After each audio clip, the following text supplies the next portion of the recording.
And I think that's our cue. Hello, Hey. everyone. I'm Dr. Gary Potter. I'm a reader in criminology at Lancaster University in the UK, and I conduct research into drug markets and drug policy in general, but into cannabis markets, cannabis cultivation, and cannabis policy in particular. And I'm here talking to. Hey, everybody. How you doing there, Gary? Good to see you again.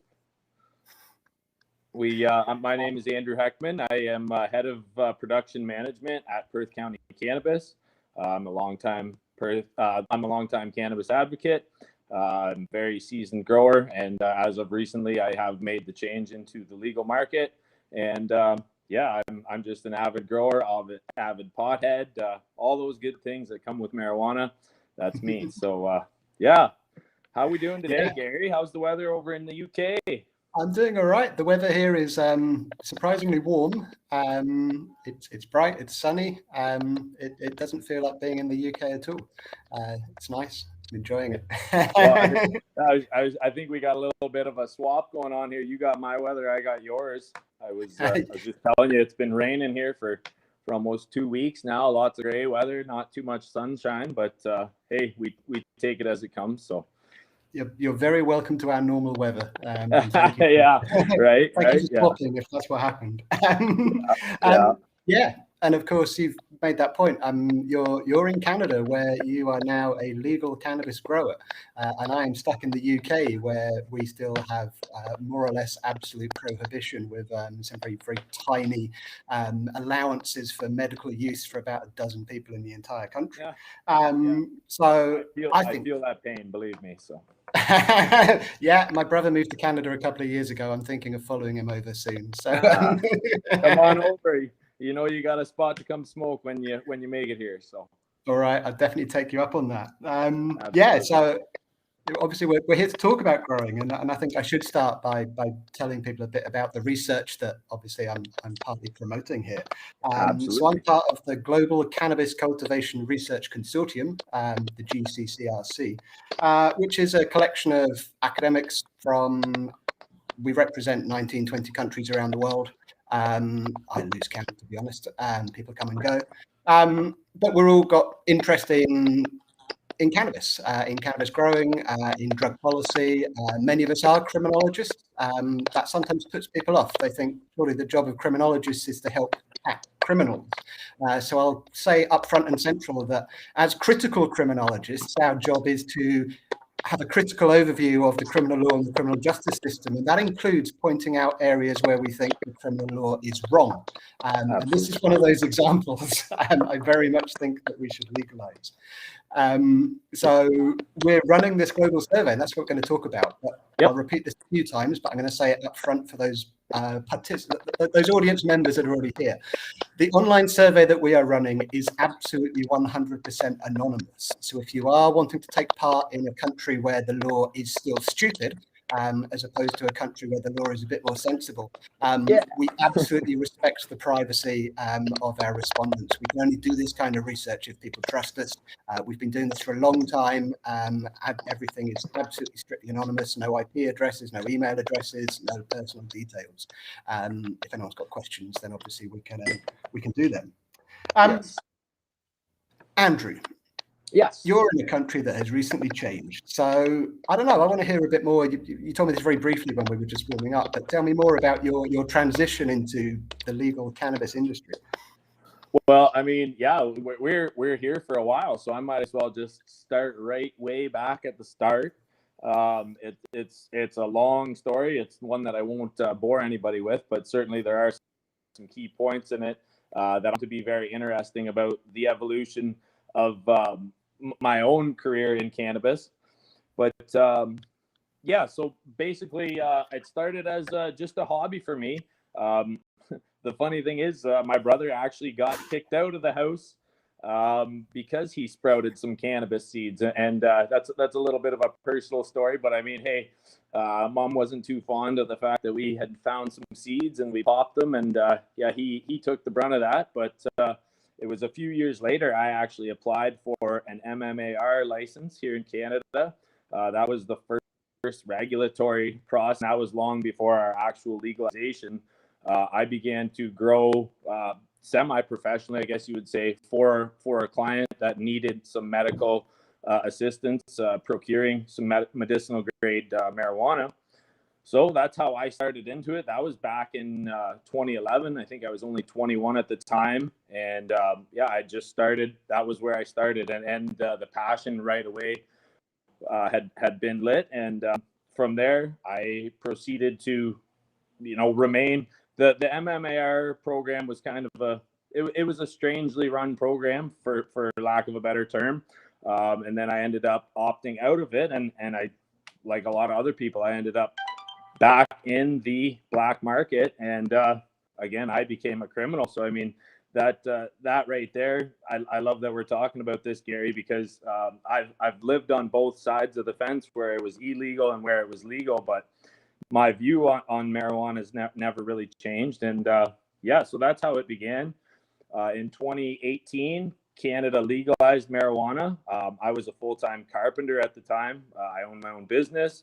It was doing well, but I found my body and my mind were really starting to take the toll on from that kind of work. And so I ended up making the career change into cannabis production. And I just started as a grower at a local LP.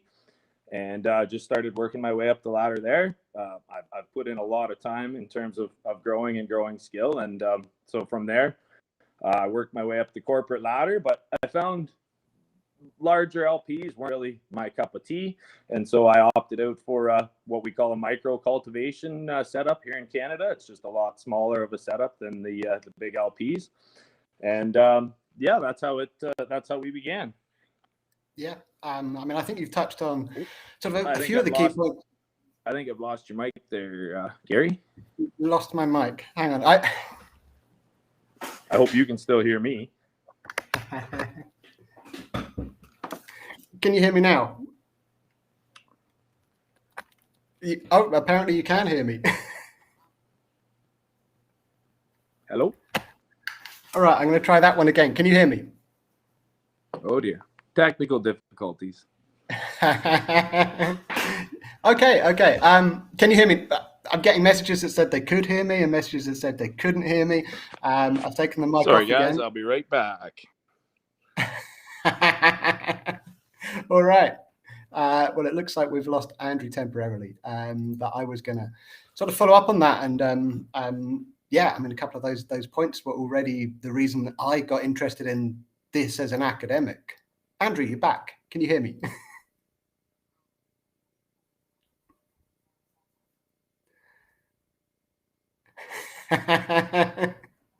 I'm loving the chat. I'm loving Andrew's expressions on his face. I'm going to give you a second, Andrew.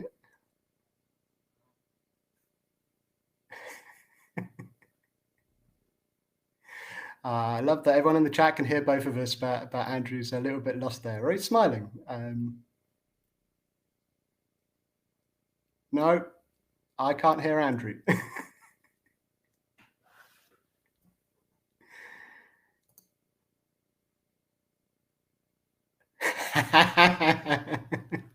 Yeah, something like that.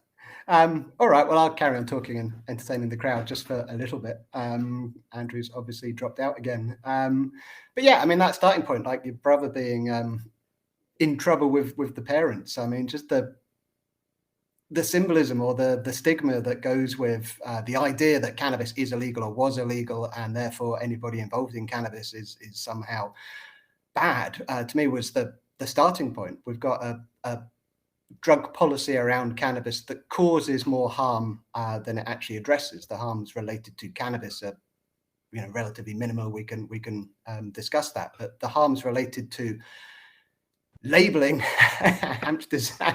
Sorry, I should stop looking at the chat because it's just distracting me. But the harms related to the labeling of cannabis use or cannabis possession or cannabis growing as a crime, treating people as criminals. Andrew, you said you were a criminal for a while, and in my experience, the vast majority of people involved in cannabis, whether it's smoking, whether it's growing, even whether it's a little bit of supply, a little bit of dealing to mates, they're not involved in other types of crime. They're not bad people. They're not criminals. They're not drug dealers.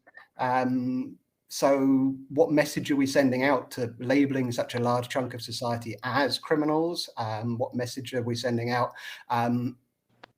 Having a criminal law where so many people are willing to break the law that it doesn't do much for our respect for the law in general. What are we doing having a situation where we have to put so many demands on the criminal justice system to enforce a sort of crazy law that so many people break? Yeah, Andrew, I've been talking for a bit and I have no idea if you're back properly or not. I don't know what's going on here. I'm sorry, Gary. We're trying here. I keep going in and out. Apparently my mic keeps shut off on me, so I don't know what's going on. I'm like I said, out in the middle of nowhere. My internet connection's two styrofoam cups on a string, I think, like I heard in the comments there. Someone put that in the chat. Well, you seem to be back with us completely now. So that's good. So yeah, I was just saying, you touched on a couple of things there. Your brother got into trouble. You spent a lot of time being a criminal. What good does that do society, where actually the default situation is that people who, involved in a plant, consuming one of the more benign recreational drugs known to man, and that compares to even legal drugs like alcohol. What is the benefit of making that illegal and then of treating people like criminals, whether that is formally arresting them or whether it is making them just live their lives afraid of the law or live their lives afraid of the reactions of other people? I mean, Andrew, you said your mum was upset when your brother was growing.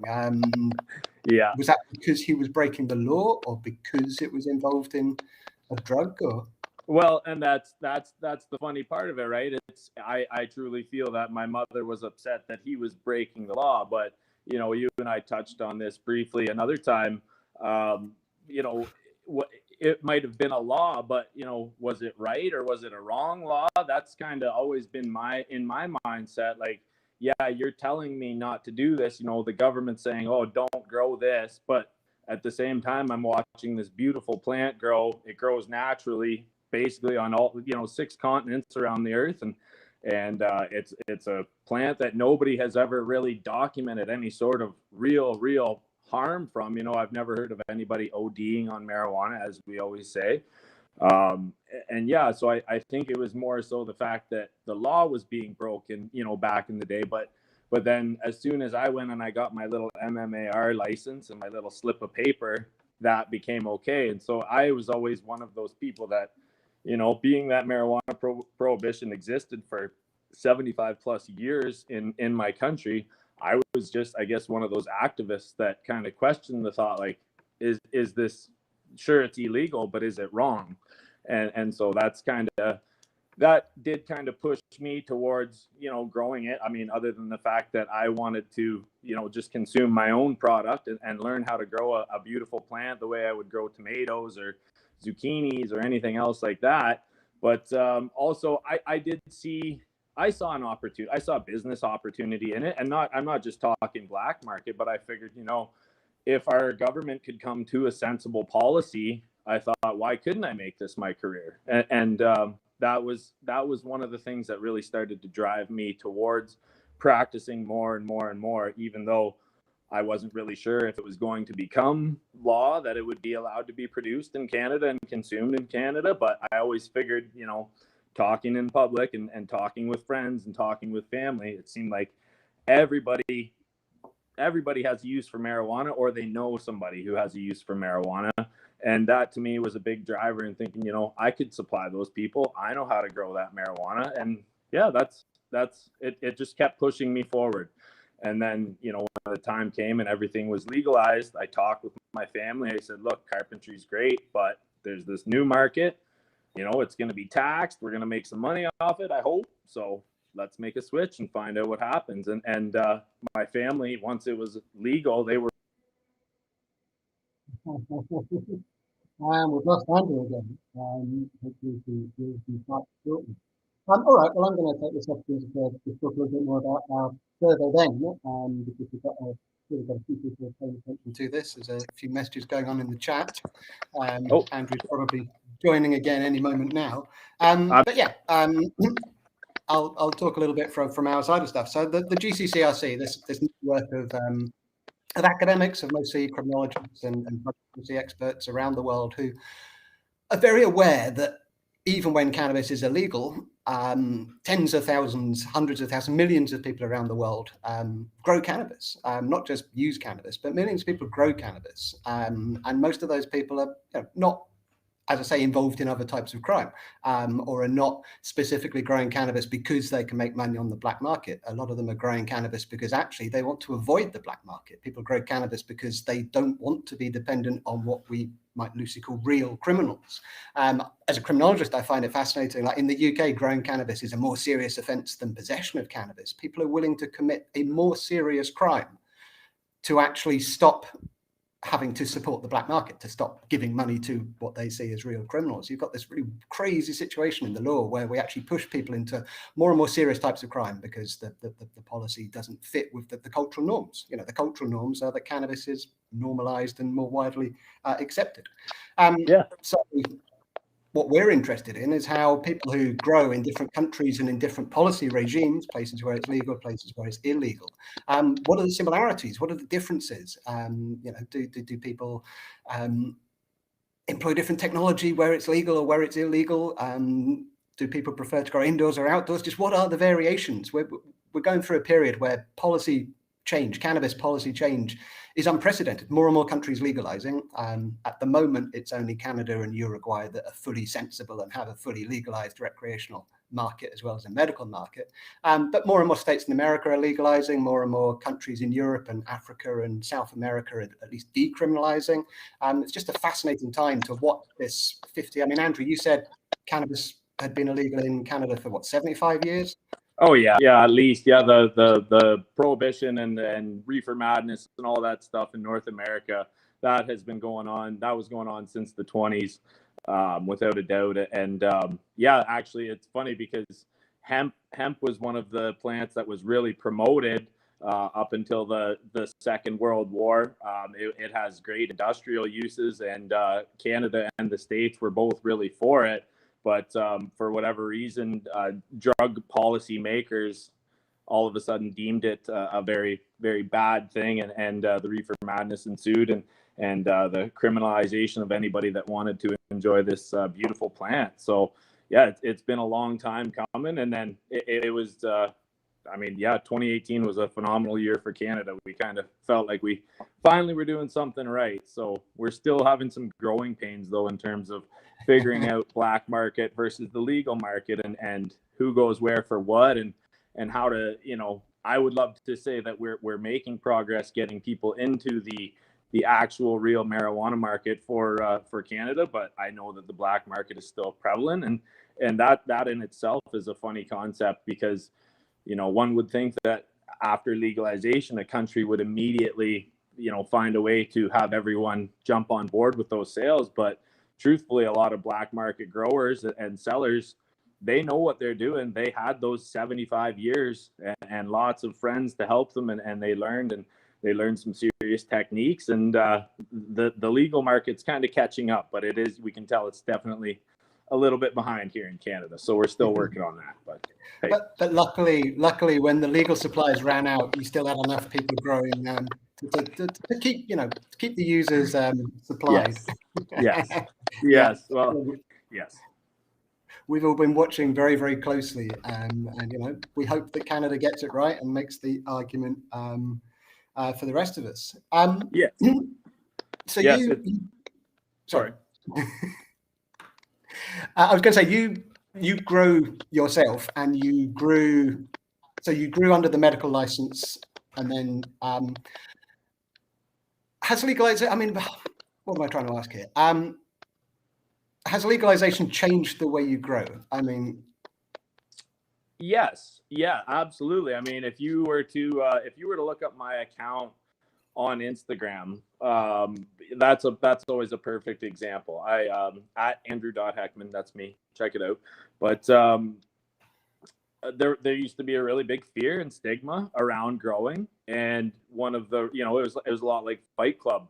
Rule number one was you don't talk about it, you don't share it with anybody, you don't let anybody know you're doing it, because loose lips sink ships and all that. And that used to be a real deal thing in Canada. I learned very early on, don't tell anybody, don't say anything, don't let anybody know that you're doing it, because thieves are real, police are real. Those were all things that we used to have to really focus on and deal with. And but like now, even for instance, I just heard last year someone in London, Ontario, they had their 4 plants, their legal plants, were ripped out of their backyard by a neighbor, and they actually collected insurance money off of it. And they received a little check for the plants that had been removed from their yard. So it's that in itself, that is a crazy concept to me, because back in the day it really was kind of a me against the world concept. But nowadays I'm happy to share my knowledge, I'm happy to get knowledge from other people. I talk openly about it, I share pictures of what I'm doing. I've developed a whole fair slew of new growing techniques, and actually like aeroponic methods and enclosures. So it really has allowed me to kind of, I guess, spread my wings and take off with this, and really promote it, and not be scared of the results of growing these plants. Because back in the day, I would never, the old saying was, don't brag until it's in the bag.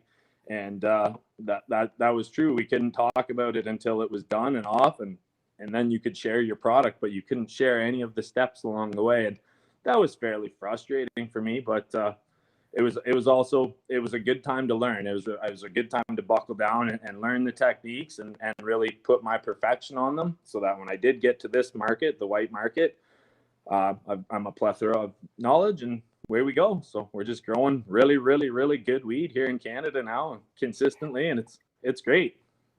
Yeah. I mean, that point you say, when it is illegal, the not being, don't tell anyone, absolutely, keep your mouth shut, loose lips sink ships, and all the rest of it. I mean, of course, from a research perspective, that was always one of our real challenges. People do not want to be researched because they do not want to admit to illegal activity, and they do not want the risk of criminal justice intervention, or just the general stigma that goes with that. Which has always been hard work as a criminologist. One of my jobs has always been to convince people that I'm not a cop, and that I'm on your side, and that we're not going to give anything away. But one of the sort of things from that, before I really got involved in cannabis growing research, there was an increased assumption in the UK that more and more cannabis was grown in the UK, because the cops were intercepting, stuff that was clearly fresh rather than stuff that was quite compacted and dried and imported. But we still didn't really have a sense. And actually, even when we did the survey, speaking from the UK perspective, but really in lots of countries, we knew there were lots of growers out there, but most of them would not, of course, say anything to anyone. Most of them didn't even come to the attention of the police, and that's good.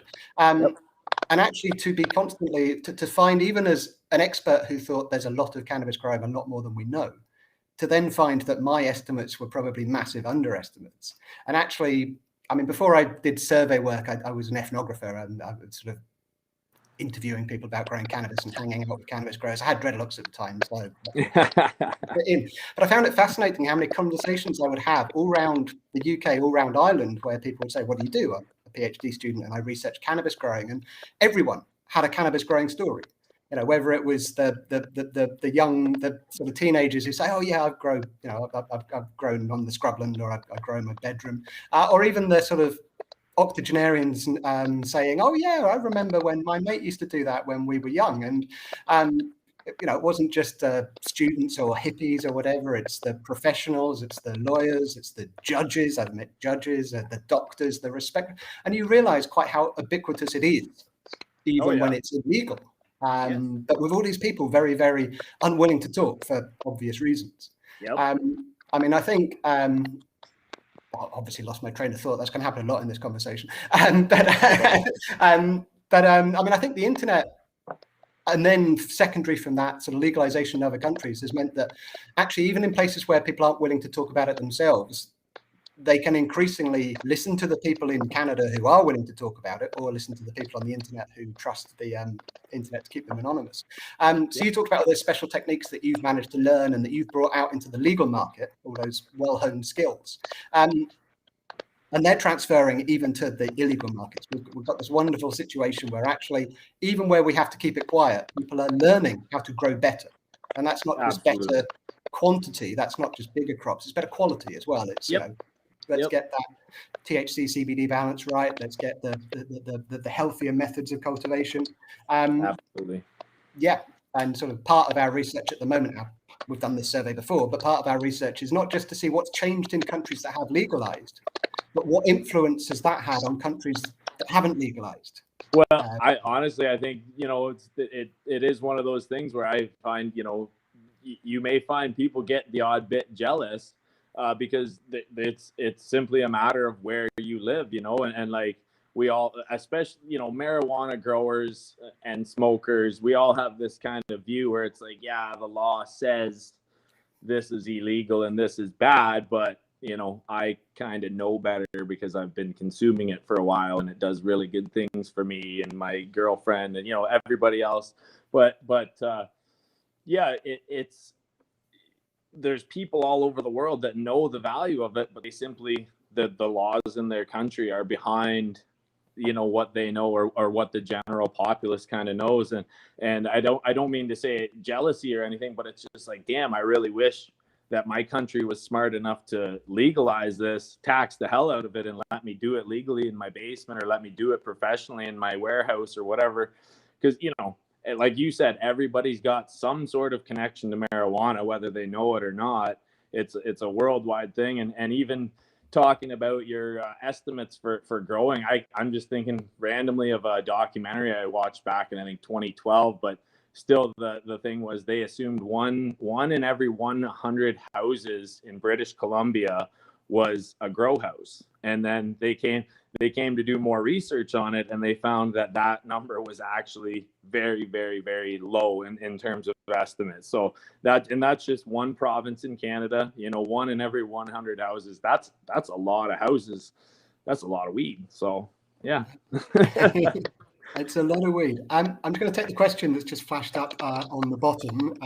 Obviously, I'm going to gently correct the spelling there. It's Dr. Potter, not Dr. Porter. But I'll take the question as directed at me. How many have responded to the survey so far? So this is good, because this is a chance to remind people that I'm here as much to recruit you as I am to talk about stuff. When I checked just before we started this live stream, we were at about 9,250 completed surveys. Plus about another 9,000 who had started but not necessarily finished. Some of them have dropped out after one question. Some of them may have got to the end and forgot to press the last button. But we're talking getting close to 10,000 responses around the world.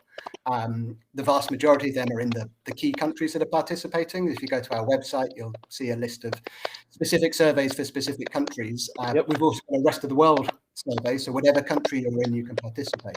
I think at the moment, Belgium is still in the lead with about 1,500 responses, which for those of us that live in bigger countries than Belgium, we take that as a challenge. It's like tiny little Belgium. The US, perhaps unsurprisingly, is second, over 1,000 respondents from the US. But the US is a big country. Italy, about 1,000 responses. The UK at the moment, I think we're only about 250 responses, and I really need to work on that before my colleagues, embarrass me or what have you. But in my defence, some of my colleagues in other countries have been really working on this for months, whereas I just finished teaching and marking last week and have only really begun to get focused on this more recently. But yeah. We're very close to 10,000 respondents. We got about 7,000 when we did the survey before, so we've already beaten that target. At the time, that was already lauded, at least in the world of academic criminology, as basically the largest survey of active offenders, because in most countries it is illegal, don't think it should be, but it is, to actually get that many people talking about the crimes they are committing. And we've just had this conversation. People need to keep it secret. Regardless of anything else, just as a methodological success of getting people who are criminals legally to respond to a survey in such large numbers is absolutely unprecedented. I'm in this mostly to change cannabis policy, but as a sideline, there's also actually developing methodological approaches to criminological research has also been great. Yeah, I did that to answer a question. Don't know where I'm going with it now. That's all good. I love hearing it. I love hearing all the questions too. So this is great. We got more questions here. I think that one's for you, Dr. Potter. Where are you looking? There's definitely still stigma around using it, but the medical market is helping to educate people that's on the another thing I've really found in my own research. So as well as doing this survey as part of a global project, I do a lot of one-to-one interviews with people that grow cannabis. In the UK, there is technically legal medical cannabis, but only from doctors, and there's only about a dozen people that actually qualify for it. There is no distinction in the law between growing for a medical user and growing for any other purposes. But we really have seen more and more people, whether more people are growing cannabis for medical reasons or whether more people are willing to admit that they are growing cannabis for medical reasons. That's a bit harder to, maybe people are more willing to come out, more willing to talk about it, because we're seeing that reduction in stigma. Yes, there definitely is still stigma, but yes, that recognition, more and more countries, and again, Canada was in the forerunner here, legalizing for medical purposes. For decades, official policy has been there is no medical benefit. The World Health Organization only changed their recognition of cannabis back in December. Before that, cannabis was listed as no medical benefit. And of course, historically, we know that's wrong. And anyone who's ever used cannabis or knows about cannabis knows that's wrong. But what we're seeing is countries officially recognizing it, and more research demonstrating this to a sort of accepted scientific standard, if you want. And that's having just as much impact on countries where it's illegal as it is in countries where it is legal. Yeah, all of these British medical growers. Rewind into your other point there about active criminals, like, people partaking in criminal activity actively and then still being willing to take this survey with you and kind of give you information on what it is they're doing. That has to be fairly indicative of the fact that more and more people worldwide are observing the fact that they are, the laws in their country are what they are, but they themselves have made a personal decision on whatever level, i.e. recreational use, medical use. They know a person in their family who needs it, and they don't want them to pay, absurd amounts of money for somebody who doesn't really care to produce it. And I just think, if people are actually willing to give you that information right now while they're doing it, and while they know they ought to not be doing it according to their local laws or whatever be it, that kind of has to show the passion of how beneficial this plant truly is on a worldwide level. I mean, you wouldn't have people reporting to you and telling you what they're doing if they didn't feel like this was a valuable thing, where they're like, I understand that it's illegal, but I don't really care, and I don't understand why it's illegal, so I'm just going to do it anyways. So, yeah. Absolutely. And I mean, two different points, if I'll try and remember them both. One thing I want to sort of pull up from that is, again, sort of from that criminological perspective, there's always been the assumption that people are involved in cannabis growing because they want to get wasted, but also because they want to make money. But actually what we're seeing is a lot of people willing to break the law, to carry potentially quite long prison sentences. And they're not doing it for themselves. They're doing it for other people. They're altruistically breaking the law.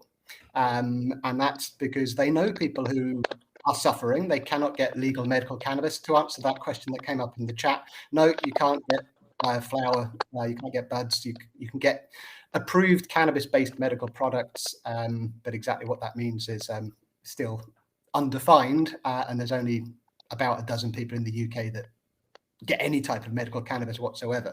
But it has to be, it's not a license to grow your own. It's not a license to get cannabis from. Yes, it's very sad. So what was I saying? So one part of all of that was actually you are getting these people again willing to break the law, not to make money, not for their own recreational pleasure, although obviously people do that as well, but actually sacrificing or running the risk of going to prison because they see other people suffering. And those people who are suffering either suffer or they have to buy off the black market. And then there's the whole risk of not knowing what you're buying, whether it's the right stuff for what you need, the risk of coming into contact with real criminals, of being mugged or ripped off or whatever, the risk of coming into contact with the police, of being arrested, of getting, you're already suffering from some debilitating illness. The last thing you need is to get ripped off by some criminal and then get arrested. So there's a whole load of issues going on there. But the other point I wanted to follow up on that, one of the things that we've managed to do with the results from our first survey, so there's I guess there's a section of maybe the general public or of politicians, policymakers, of the media. There are many people who would say, oh, medical cannabis is just an excuse. People say they get medical benefit, but really they are saying that because they enjoy getting high, but medical is somehow more acceptable. But one thing we managed to do with our survey, with our thousands of respondents the first time, was actually compare those who grew for medical purposes with those who grew for who didn't claim medical purposes. And they actually have very different approaches to growing. They use different techniques. They have different preferences for what sort of product they're trying to produce. So they clearly, it's not just an excuse. If it was just an excuse, you wouldn't expect these significant differences in approach to growing, because really all of these people are just trying to get high. But the fact that there is significant differences in how medical growers and non-medical growers approach really does lend credence to the idea that people genuinely believe there is a benefit. That's not quite the same. I'm not going to put my neck out and say that all medical users genuinely get benefit. I'm not qualified. I'm not a medical doctor, but they believe they get benefit. And arguably, believing that they get benefit is in itself a benefit. So, yeah, fill in the survey. Thank you. Do it. But yeah, I mean, the medical developments are really pushing more and more policy change, but also more and more people just to be willing to break the law. And as I sort of said, it's not necessarily in the UK that more people are growing for medical reasons. I'm sure they are, but it's also that those that have grown for a long time are much more willing now to stand up and be counted. I've actually, just to tell a quick sort of another bit of research I was doing recently. So in criminology, when we talk to active offenders, there's a very strong ethical commitment to keeping them anonymous. When I publish papers and they're quotes from people, I do not say who they are because they will potentially get into trouble. For the first time ever, a couple of years back, I had people who knew that they had been quoted get back to me and say, why didn't you name me? I actually wanted to be identified because I am doing this now as much as an activist to change the law. I sort of have to reassure those people, like, look, although I respect your autonomy, I'd name you, but potentially naming you also exposes other people. But just the fact that people are willing to stand up and be counted, whether it is that they're willing to take part in an anonymous survey, whereas previously they wouldn't, but increasingly they're willing to not even need to be anonymous. They're willing to stand up. Keeping half an eye on the chat as well there. Andrew. Yes. What's your preferred growing setup? What equipment? Now we're into a loaded question. Well, let me tell you, I started my expertise, I guess, in all honesty, if we're going to be right up front about it, my specialty is outdoor growing. And people always raise their eyebrows at me and, they're like, what? That's crazy. How did, why would you bother to learn outdoors? Indoors, everything's so much easier. And in all honesty, when I first started growing, I think I was obvious. I mean, I know I was out of my depth, but, I set up an indoor setup and I plugged in my light and I plugged in my little fan and I had my plants going and, I walked away and I came back sometime later and I thought, wow, this room's really hot. This room's really humid.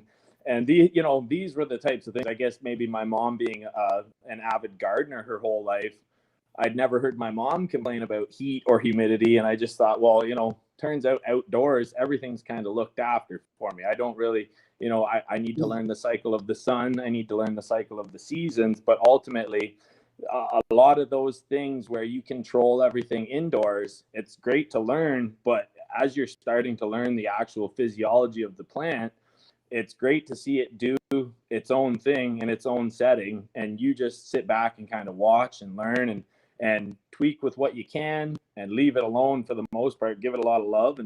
And that is kind of how, and again, the other thing too is that I was subject to laws. So I was using the spaces that the space that I was given. So me being a country boy way out in the middle of nowhere, rather than setting up a big fancy warehouse or anything like that, I just thought, let's use the backfield. Let's use the field line or whatever. And so I truly mastered what we call guerrilla growing, taking a plant out to the middle of nowhere and giving it very minimal inputs and kind of training it when you can, but ultimately leaving it alone to do its thing for a season and come back at the end of the year, inspect your work, see what went wrong, see what went right, and take that away for next year. But it was a once a year cycle, and so that to me, it taught me a lot, because I only had one chance every year. I had to have my timing right. I had to have my clones ready. I had to have, once it's time to up pot, you got to be ready to go. You can't just, I'll do it tomorrow. It doesn't work like that. You kind of got to be a farmer. And so I learned to farm it. And then only after a few years of doing it outdoors, I really wanted to start pursuing cloning. And of course, all of us know cloning is just, we take a little offshoot off the main plant, we get it into a formula, and it begins to root itself, and you get a new plant from it. So that is now where my expertise lies. I am a full-fledged cloner. I've actually cloned lilacs, chocolate mint.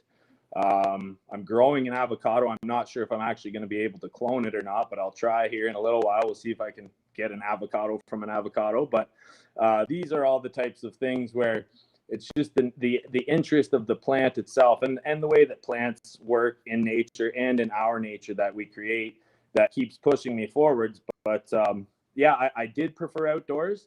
And now I am learning so much more about the indoor growth, and I'm far more comfortable.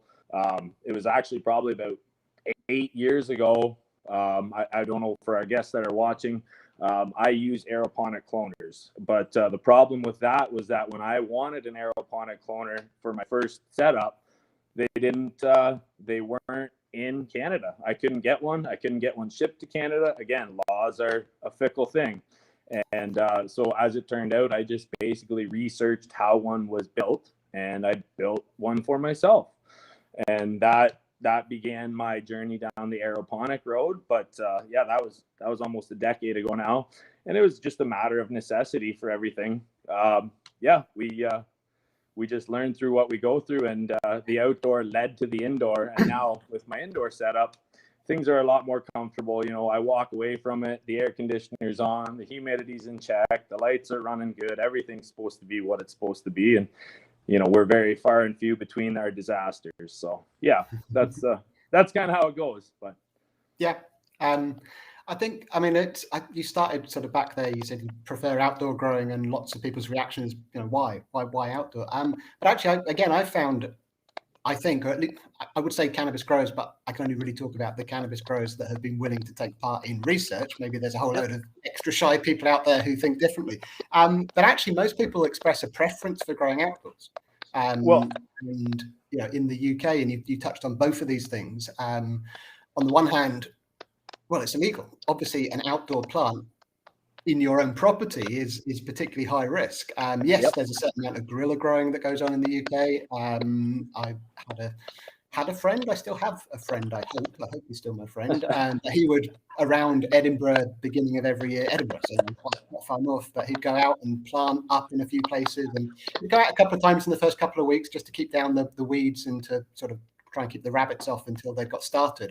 But once cannabis gets started, it goes pretty well. And then, you just leave it and come back at the end of the summer, and boom, there you go. There's your cannabis for the next year. General point there, I think most people do prefer growing outdoors. And of course, you talked about this amazing plant, and hundreds of thousands of years of evolution have taught the cannabis plant to grow outdoors.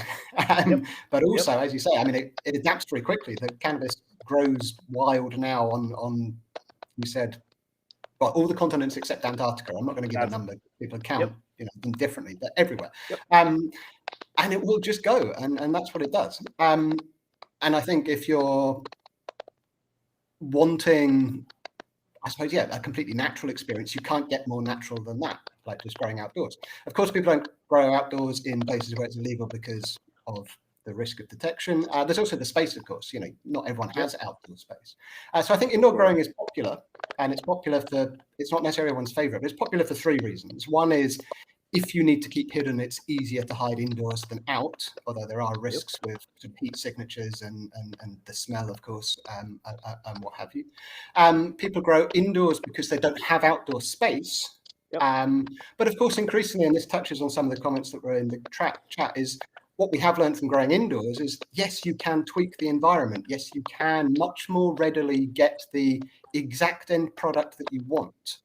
But there's a lot more effort that goes into that. And I think some people love that tweaking every little variable and spending perhaps sometimes hours a day sort of making everything perfect. And at the end of it, getting something that they're really proud of and really special. Absolutely. But actually just sticking some seeds in the ground outside and coming back 6 months later and potentially having, a few ounces off a good plant. It's also satisfying, and it's much easier. I mean, I've done indoor and out, and I prefer to grow outdoors. I don't grow at all at the moment. My partner won't let me. When it's legalized, I'll be back. And man, I mean, this is a debate. I'm sure all our viewers they have a pile of things to say about it, but I could debate this for days and days, because, coming up in the outdoor growing, that, I guess, kind of made me aware of the necessary steps that you would want to take on an indoor grow, simply because, things outdoor are, they are automated. So it's almost like you said, at the start of the year, if you're not really into it, if you're not sure about growing or what you want to do or how you want to accomplish it, it's perfectly acceptable for you to throw the seed, let the seed sprout, you give it a little bit of water, you give it a little love, and it starts to go, and you let it go. And you can be very relaxed about it. You don't have to do a lot of inputting. You make sure it's fed and watered, and that's really about its only requirement. The sunlight will take care of itself, and the wind will keep the PM down, hopefully, as long as you got a good strain and things like that. And you keep it healthy, you just let it roll, and it naturally will take care of itself. And at the end of the year, it may not be, say, the most high quality looking bud, where, the indoor bud always has, it's right coated in crystal. It's fairly, usually if it's grown right, it should be nice and tight.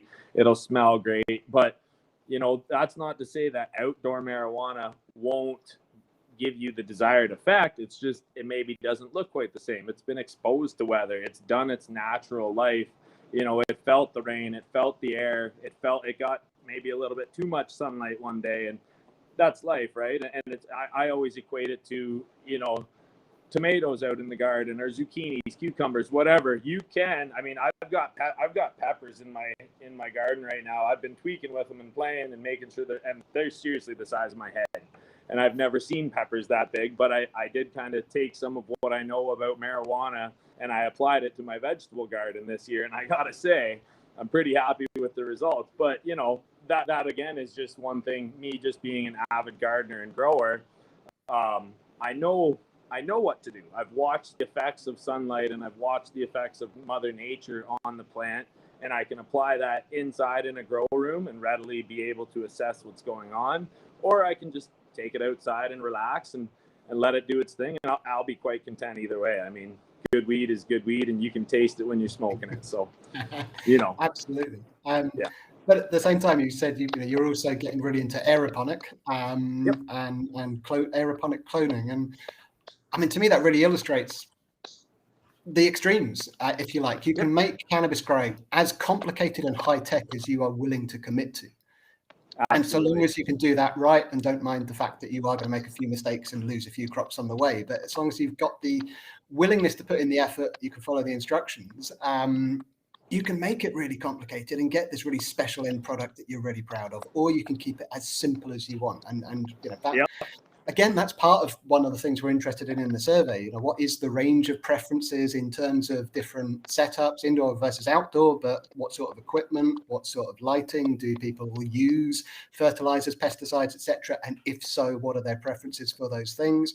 And then sort of seeing how, so again, one of the myths, if you like, in the UK, one of the things that got me interested in this as a criminologist was the sort of assumption in the UK that the vast majority of cannabis, so the market was increasingly taken over by what the media always calls skunk, and which I'm not going to fall into the trap of having loads of experts criticize me.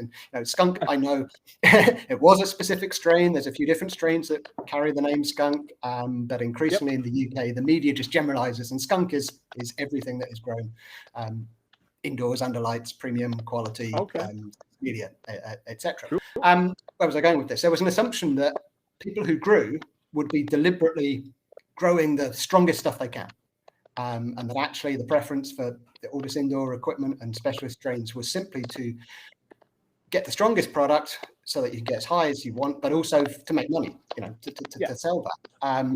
And part of the survey was, again, to sort of make this point. Actually, there's loads of people who use really high-tech methods who are never interested in making money. They use the high-tech methods because they're interested in the science and the plant and the hobby and the challenge.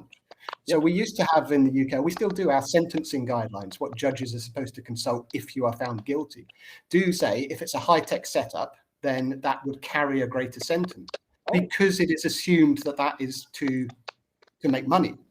But we are pushing more and more saying, no, the high-tech is often actually, they're two separate things.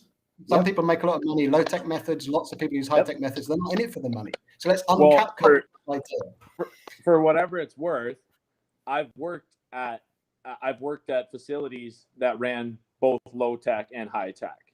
And I mean, just from a purely business standpoint, the less money you invest in the setup, the more money you're able to make. It's just common knowledge. That's not just for marijuana. That's for every business everywhere. The less that you spend on the equipment and the more product that you make, obviously that's where your money is. So it's kind of ironic that that is the setup in the UK. I can see a policy right off the bat there where it's just like, wow, I bet you the people that were invested in the high tech stuff, they're not looking to make a buck. They just want to make some really high grade stuff for themselves or their family, whoever it is. But they certainly, I'm sure there are the odd, again, this is such a big world. There's definitely a person somewhere that's using high tech stuff to get a big yield off. But I mean, I use an aeroponic setup purely for the interest of it. I mean, it's a really cool way to kind of get things going. And I mean, if you want to, anybody watching right now, or especially you, Dr. Gary, I would love to have you check out my Instagram, and you can check out Gorillaponics. That's my outdoor. It's an outdoor method, and it's I guess you'd call it a high tech method. The roots are suspended in air. It was last year was the beta testing for it, and this year we're actually going to put it into a production facility and give it a go and see if we can something viable in terms of an actual production batch. But yeah, last year we had great success with it, and it was great to see my technology, something that I actually built, work outside. I took the best of both worlds, right? I took an indoor method, brought it outside. And I mean, I pulled 2 pounds off of one plant. That was all dry top flower. So it was a really amazing feeling to have that sort of success. But then this year, working at a new micro cultivation, I said to the guys, I said, hey, maybe we give this a go. And they watched what I could do, and they saw a little clip of my video, and all of a sudden, boom, they were like, all right, let's bring that in and see if we can't make something go. So I'll just read this question here. Is it possible to make an aeroponic propagator from a light-proof storage box and a small air pump with air stone? We used them in Amsterdam before they were commercially available. So you are actually, thank you for the question, whoever this was from. What you are talking about is actually just a bubble cloner. An aeroponic propagator actually just sprays a mist. It doesn't, there's nothing suspended in anything. You don't need air stones. The pump itself actually provides enough air with the water. So, I mean, again, this is for whoever asked this question. I encourage you to experiment. I will say that you can definitely make a cloner with what you've just suggested to me, but it's not technically it's not an aeroponic cloner. But hey, do your thing. Everybody's got a method, man. It's cool. I love to see it. There's so many people lately that have been coming to me and they're like, look what I built. And I've shared some of my stuff online, and I don't know if that makes me a master. I don't really think it does, but everybody's like, check this out. What do you think of this? Will this work? And I'm like, go ahead. I don't know if it'll work or not. I want you to tell me if it's going to work, because the best way to learn this stuff is give her a go. And if it fails, don't do it again. And if it works, do it again. Yeah. And then share your results online somewhere so that we know what worked and what didn't, and don't have to make the same mistake you did. Yeah. Or I bet, you know what, at very least, let us know that it's possible, because that's kind of that's where I'm at with, the limitations on marijuana. I had so many people tell me, I couldn't clone like that, or you can't clone a lilac, or, there's just a lot. I've heard a lot of people say, you can't do this, you can't do that. And I'm like, but did you try? And if you didn't try and you haven't seen it with your own eyes yet, then in my mind, it may be possible. And you might have to do it more than once and perfect it and tweak it a little bit. But that's the scientific method. And I mean, that's the only way we as humans have progressed as far as we have. So, Totally. What was I going to say? I had a really good thought. I had a very profound thought just then, but it's just that's okay. Sit one and sit out the other one. But yeah, I mean, that whole trial and error. Well, I suppose actually what I was sort of thinking about as we were talking through that was how little we understand the cannabis plant as like humans in general. And some people understand it better than others, and it tends to be the cannabis entrepreneurs, whether it's in an illegal or a legal climate, are the ones that are really pushing back the boundaries of science. But when you think how important the cannabis plant has been in the history of humanity, you think that the British Empire was built on hemp as much as anything else. It was built on having a navy, which of course canvas, ship sails. The word canvas comes from the word cannabis, and blah blah blah. We've clearly had a relationship with cannabis for thousands of years. Predates prehistory. Yet we still don't really understand the plant very well, to the point where I'm still not sure if the debate has been resolved as to whether sativa and indica are, two different subspecies of the same thing, or whether it is mostly a reflection of conditions. If you have an indica and a few generations later you're growing under certain conditions, it will, begin to take on the sativa characteristics and vice versa. But Andrew, this is your expertise, so I love that you just touched this subject. And again, this is something that we could talk about for days, but even pheromonal studies. So for instance, if you have two different strains in the same enclosure, you can readily expect to watch those two different strains take on tendencies of each other. And I mean physical attributes. They will lend smell to each other. They will, and it's purely, it's not just, this isn't just me speculating. I've seen this happen where, plants actually, I would, for lack of a better word, I would call it beefing. Like I've seen female plants that actually did not coexist well.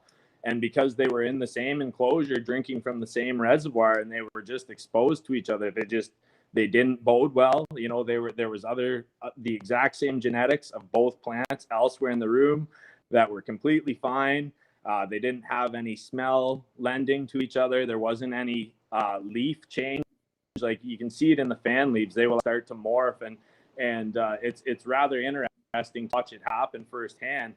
But and then there's other ones where plants really do well together, and sitting in the same reservoir, their pheromones, for whatever, they seem to react well to each other, and it almost is like they encourage each other to grow or what have you.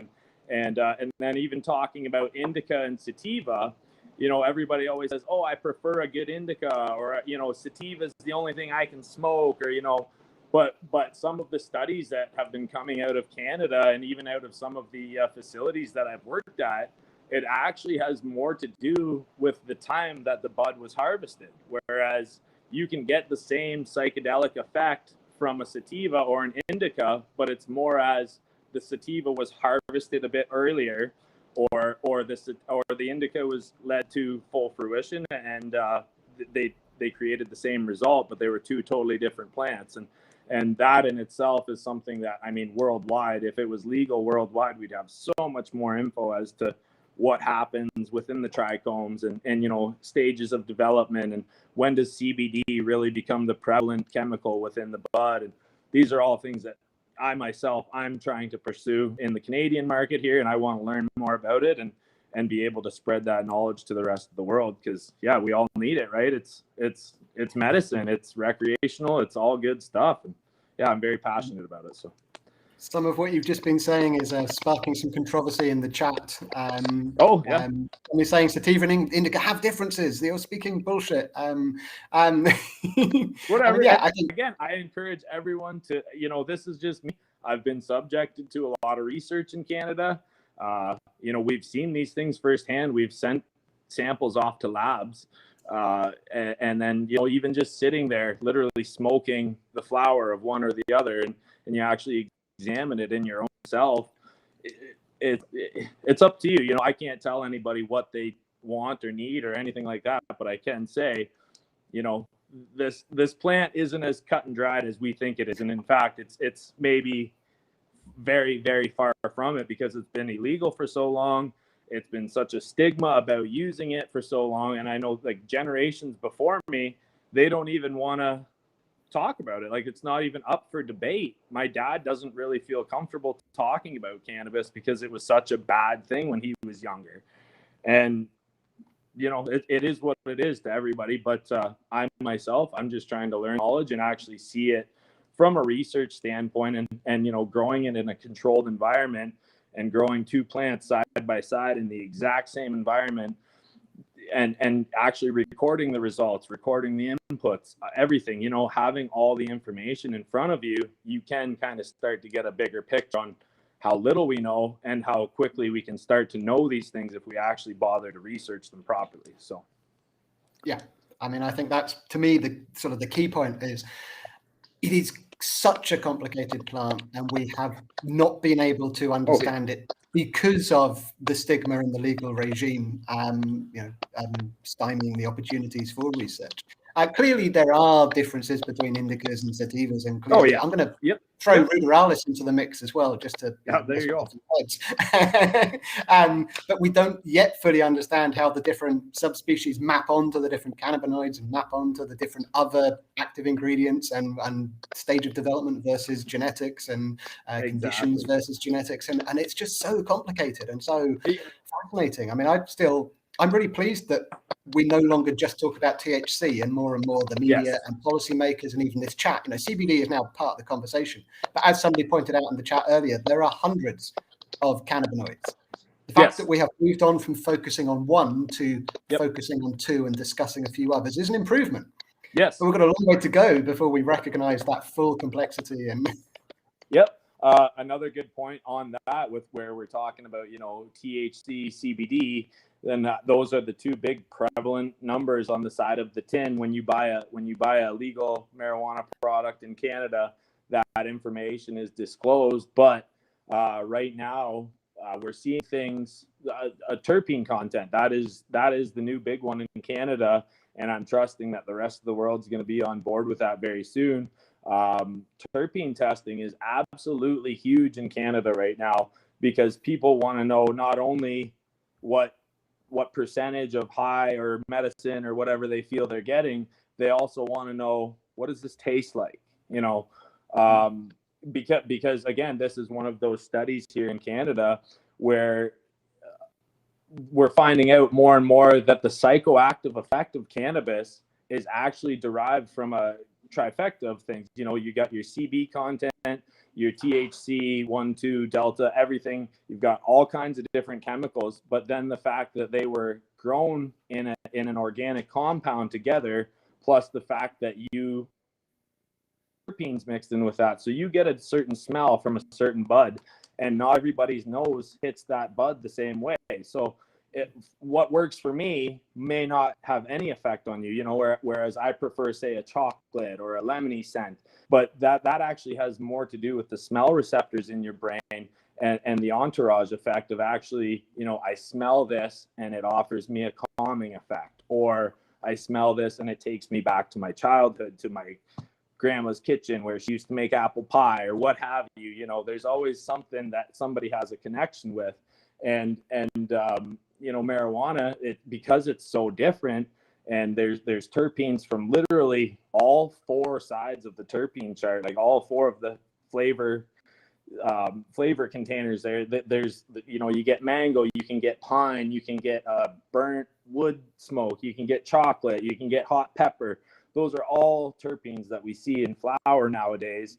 And in Canada, it's fairly important. People send their weed off for terpene tests, and the analysis can actually come back. You've got myserine, or you've got limonene, and they can tell you the percentage of your terpenes. And typically it seems as though the higher the terpene content, the actual higher or more medicinally sound you will feel as a result of using that flower. So there are a whole lot of factors to this plant that we're only just starting to kind of dig into, and I find it to be a very fascinating time here in Canada, and I hope that passes on worldwide, where people just are like, all right, what's really going on inside here? So yeah. We're definitely watching and waiting around the world. Yes. Then in the UK, where things are not that well developed yet. Yeah, well, we're getting there, right? Okay, we just had a message in the private chat from our host, so I'm just going to respond to that. So yeah, I guess. Yeah, this is a reminder to those of you that are watching live, and those of you that might watch the recording later. The driving, the starting point behind this conversation, and the starting point behind my own involvement is to promote my own research project, which is an international survey of cannabis growers, strictly anonymous. We're very, very careful about our anonymity. We don't track IP addresses. We don't track email addresses. We don't ask for email addresses. We don't ask for any personal information that would identify you, just what country you're in, how old you are, and then questions about how you grow. And we want this information because we believe that policy, whether it's drug policy or any other area of public policy, should be informed by the best available evidence. As we were discussing earlier, because cannabis growing is illegal in most countries, there isn't much evidence because people aren't willing to talk about what they do. We get a distorted perspective based on police statistics or based on media representations and stereotypes, what have you. So we're looking for as big a database as possible, a big sample as possible of people who grow or have grown in different countries under different policy regimes, using different setups, different equipment, different whatever, to find out more and more about people involved, what their experiences are. I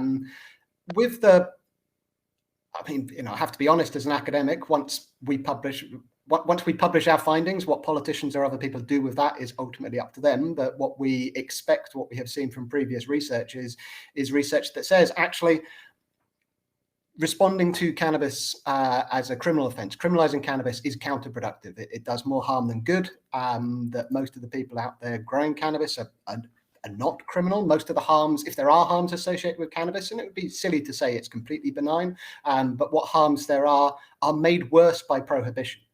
When people have problems because they don't know if what they're smoking is pure, or they don't know the strength of what they're smoking, that's because they're having to buy it on the black market, or they're having to grow themselves, but without the freedom to test properly or to get the right stuff.